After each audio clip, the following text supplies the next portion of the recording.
This one's going to be fairly specific. These phones that we carry are such time sucks, and they're energy drains as well. And they pull us to them constantly. A lot of it has to do with the color. They make these icons very enticing, so you keep checking them. There's a way to go into your settings and set it to grayscale. And if you do that, it turns your phone from a toy into a tool. And suddenly you won't be as drawn to it. So I suggest doing this every now and then. It makes it harder for pictures. That's the hard thing, is I have to always switch back to take pictures. But it's something to consider, especially maybe later at night or early in the morning. You won't be drawn in quite as much, and it will help replenish you on your energy.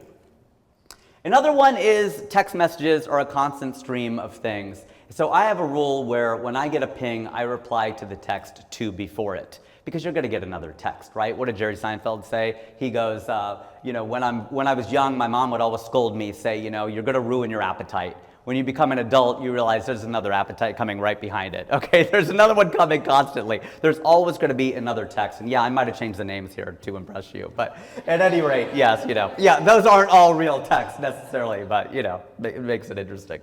So that's another thing that I do, is I don't reply right away, because you get just sucked into all of these conversations on text and whatever else, and I make people wait a little bit. It is very, very rarely urgent. I mean, people will call you if it's urgent. I know the younger people in the room are like, you probably don't even know if your phone can make phone calls, because all you do is text. Like, calling without texting now is like, in our generation, it was the stopping by without calling. That's the new version of that. People would just pop by your house. People now will never dare call you without texting you first. But if it's that urgent, I think that they will do it.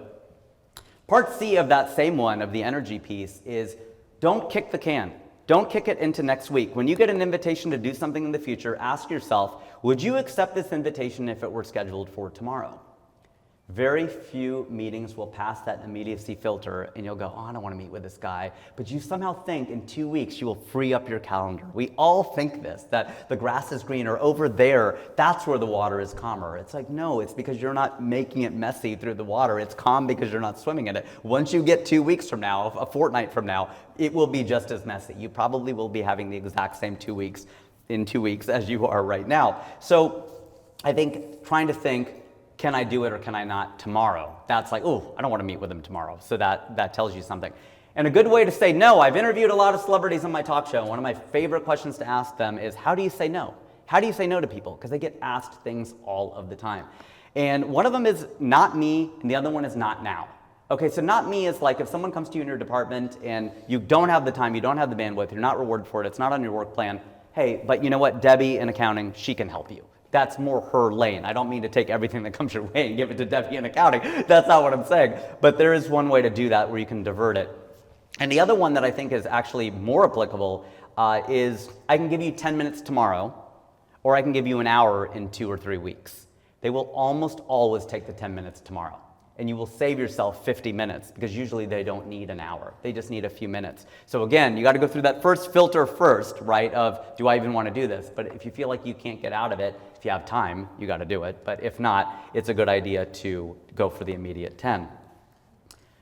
Back to Ernest Hemingway. I love this man. He said, know when to stop. He would actually literally stop in the middle of a sentence so he knew where to pick it up the next day. You could do that. You could do that when you're writing a recommendation or a report or a letter or anything like that. You may not be writing the old man in the sea, but you could use this when you're writing your next memo to start the next section, and you'll return with a lot of momentum, a lot of energy. And as far as picking things up where they left off, I always found, at P&G, people were great about this. Instead of asking, how was your weekend?